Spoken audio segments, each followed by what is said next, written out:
जरा सोचिए, कोई इंसान 100 कैलोरी का कोई खाना खाता है, लेकिन उसका शरीर उसमें से सिर्फ 80 कैलोरी ही लेता है। हम्म। और बाकी जो 20 कैलोरी बची उसको छूटा तक नहीं। और सबसे बड़ी बात, ये कोई जादुई दवा या मैजिक पिल नहीं है, बल्कि ये वो चीज़ है जो इस वक्त लगभग हर घर के किचन के किसी न किसी डिब्बे में बंद है, यानी अखरोट। सही बात है, और लोग इसको बस एक आम ड्राई फ्रूट समझते हैं। बिल्कुल। अक्सर जब किसी भी साधारण सी चीज़ को एक सुपर फूड का नाम दे दिया जाता है, तो मन में एक शक पैदा होना लाजमी है। मुझे भी लगता था कि जैसे ये कोई नई मार्केटिंग चाल हो। हाँ, आजकल तो हर दूसरी चीज को सुपर फूड बोल देते हैं। वही तो। लेकिन आज की इस गहन चर्चा का मकसद कोई हवाई बातें करना नहीं है। आज हम सीधे medical journals, American heart association यानी AHA की रिपोर्ट्स और न्यूट्रिशन साइंस के ठोस आंकड़ों का विश्लेषण करेंगे। हमारा मिशन है अखरोट खाने के फायदे हिंदी डिटेल्स में समझना। चलिए इसको डिटेल में समझते हैं। वाह, ये बहुत बढ़िया टॉपिक चुना है आपने आज। शुक्रिया। तो एक बात जो मुझे हमेशा से बड़ी दिलचस्प लगती है, अखरोट बिल्कुल हमारे दिमाग के आकार का दिखता है। इसके अंदर की बनावट, वो सिलवटें हूबहू इंसानी दिमाग जैसी। हाँ, नेचर की वही एक अजीब सी छाप है इस पर। तो क्या ये सच में दिमाग के लिए उतना ही फायदेमंद है, या ये सिर्फ एक इत्तेफाक है? यहाँ सबसे दिलचस्प बात यह है कि विज्ञान भी इस इत्तेफाक को देखकर अक्सर हैरान रह जाता है।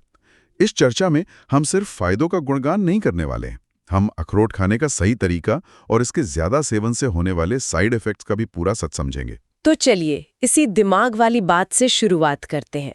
हमने हमेशा अपने घर के बड़ों से सुना है कि अखरोट खाओ दिमाग तेज होगा। पर एक बात बताइए, क्या साइंस के पास इसका कोई सबूत है, या ये सिर्फ एक पुरानी कहावत है? नहीं नहीं, ये बिल्कुल भी कोई पुरानी कहावत नहीं है। इसके पीछे बहुत ही गहरी न्यूरोलॉजिकल साइंस काम करती है।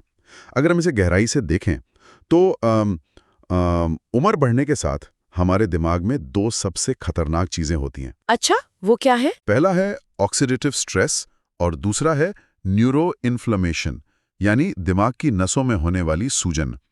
अखरोट में एंटीऑक्सीडेंट्स की मात्रा किसी भी दूसरे नट के मुकाबले बहुत ज्यादा होती है, जो इन दोनों परेशानियों से लड़ते हैं। एक मिनट, यहाँ इस ऑक्सीडेटिव स्ट्रेस को थोड़ा आसान भाषा में समझते हैं।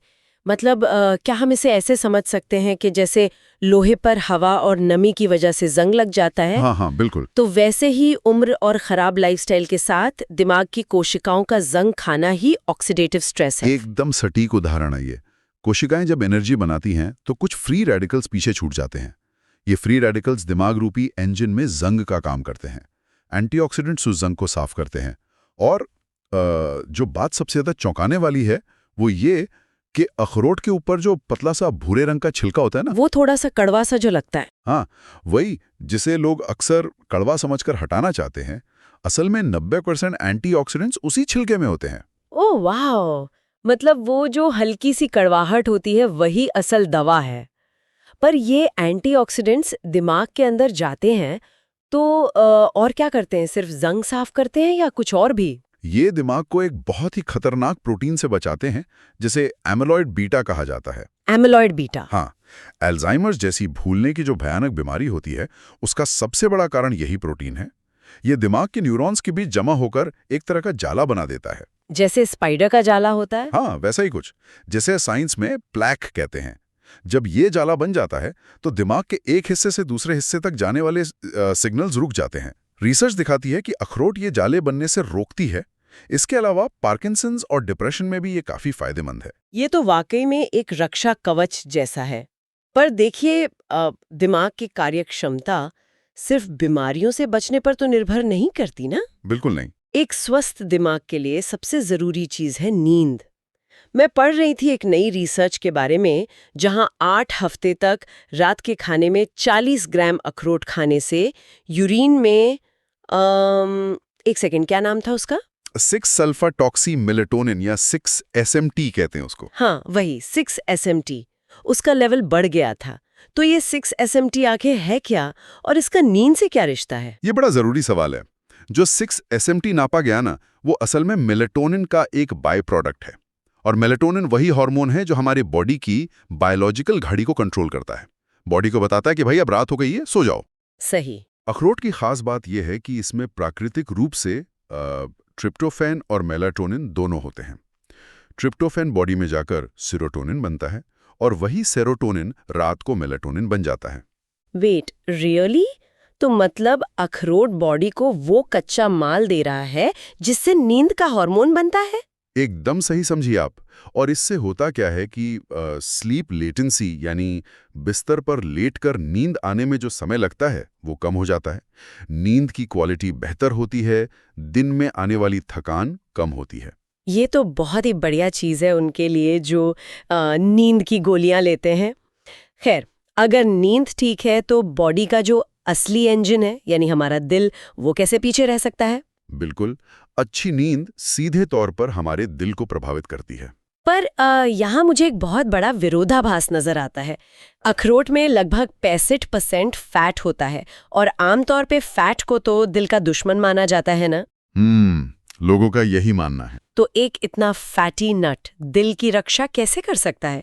ये तो वही बात हुई कि आग बुझाने के लिए कोई घी का इस्तेमाल कर रहा हो। ये एनालॉजी बहुत मजेदार है, लेकिन यहाँ फैट के पीछे की साइंस समझनी पड़ेगी। हर फैट बुरा नहीं होता। अखरोट में पॉली अनसैचुरेटेड फैट्स होते हैं, खासतौर पर अल्फा लिनोलेनिक एसिड या ALA, जो एक ओमेगा 3 फैटी एसिड है। अच्छा, यानी गुड फैट। हाँ, अगर हम अमेरिकन हार्ट एसोसिएशन की 1-2 साल लंबी रिसर्च देखें तो उन्होंने बताया कि रोजाना लगभग आधा कप अखरोट खाने से LDL यानी बैड कोलेस्ट्रॉल कम होता है। टोटल कोलेस्ट्रॉल भी कम होता होगा? बिल्कुल, टोटल कोलेस्ट्रॉल 8.5 mg/dl तक कम होता है। पर सबसे जरूरी बात कोलेस्ट्रॉल कम होना नहीं है। अच्छा, तो और क्या है? और उनके आकार में कमी आना। खून में LDL के कुछ कण छोटे और बहुत घने होते हैं। यही सबसे खतरनाक होते हैं क्योंकि ये नसों में घुसकर ब्लॉकेज करते हैं, एथेरोस्क्लेरोसिस जिसको बोलते हैं। इसे ऐसे समझते हैं कि एक छलनी है, अगर हम उसमें बड़ी गेंदें डालें तो वो छलनी के ऊपर ही रह जाएंगी, पर अगर बारीक रेत डालें तो वो अंदर घुस जाएगी। तो ये बारीक रेत ही वो छोटे LDL कण हैं। वाह, क्या समझाया है। बिल्कुल। और अखरोट इन्हीं छोटे कणों की गिनती को कम करता है, नसों में कचरा जमा ही नहीं होने देता। ये तो कमाल की बात है। फैट ही फैट को काट रहा है, पर अच्छे तरीके से। और जहां दिल की बीमारी की बात हो वहां डायबिटीज का जिक्र तो आना ही आना है। बिल्कुल, दोनों का गहरा रिश्ता है। तो क्या डायबिटीज कंट्रोल में भी अखरोट का कोई रोल है? जी हाँ, एक NHANS करके सर्वे है, उसका डेटा दिखाता है कि रोजाना सिर्फ 1.5 चम्मच यानी 1 स्टैंडर्ड डिविएशन अखरोट खाने से टाइप 2 डायबिटीज का खतरा 47% तक कम हो जाता है। वेट, क्या 47%? हाँ, सिर्फ 1.5 चम्मच अखरोट से? मुझे तो इस बात पर थोड़ा यकीन ही नहीं हो रहा। ये असर कैसे करता है इतना जल्दी? असल में फास्टिंग प्लाज्मा ग्लूकोज और HbA1c दोनों में सुधार आता है इससे। इसका कारण है फाइबर और फैट। जब कोई अखरोट खाता है तो पेट में डाइजेशन धीमा हो जाता है। इससे खून में ग्लूकोज धीरे धीरे जाता है, कोई अचानक स्पाइक नहीं आता। अच्छा, मतलब एक स्पीड ब्रेकर लगा देता है ग्लूकोज के आगे। सही पकड़ा। हाँ। और इस सर्वे में एक बड़ा दिलचस्प पॉइंट हाईलाइट किया गया था। ये असर ना मर्दों के मुकाबले औरतों में ज्यादा मजबूती से देखा गया। ओह वाओ, ये तो औरतों के लिए एक बहुत अच्छी खबर है। अब अगर हम डायबिटीज और हार्ट हेल्थ दोनों को देखें तो इनका एक बड़ा कारण तो मोटापा ही होता है। बिल्कुल, मोटापा सबसे बड़ी जड़ है। तो यहाँ वही पुराना सवाल वापिस आता है। अगर 1 आउंस यानी 30 ग्राम अखरोट में लगभग 185 कैलोरीज हैं, तो इसे वेट लॉस डाइट में क्यों रखा जाता है? इसका जवाब उन 20 कैलोरीज में छिपा है जिनका जिक्र आपने चर्चा की शुरुआत में किया था। अच्छा, वही कि शरीर पूरी कैलोरीज अब्सॉर्ब नहीं करता। एकदम सही। अखरोट में जितनी एनर्जी होती है ना, हमारा शरीर उसमें से लगभग 20% कम एनर्जी अब्सॉर्ब करता है। मतलब कैलोरीज का एक बड़ा हिस्सा पचने से पहले ही शरीर से बाहर निकल जाता है। ये तो किसी जादू से कम नहीं है। मतलब खाओ पूरा पर लगे कम। हाँ, हेल्थ ट्रैक ट्रायल ने इसको प्रूव भी किया है। जिन लोगों ने वेट लॉस डाइट में अखरोट खाया, उनका वजन नॉर्मल डाइट वालों से ज्यादा कम हुआ। और एक और बड़ा फायदा हुआ उन्हें। वो क्या?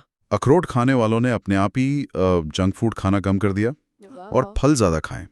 अखरोट ने उनकी भूख और फूड चॉइसेस दोनों को अंदर से बदल दिया। ये सटाइटी वाली बात है ना, पेट भरा महसूस होता है लंबा टाइम तक। हाँ, सटाइटी बढ़ जाती तो फालतू की क्रेविंग्स नहीं होती। ये तो अंदर के इंजन की बात हो गई। अगर दिमाग ठीक, दिल ठीक, वजन ठीक,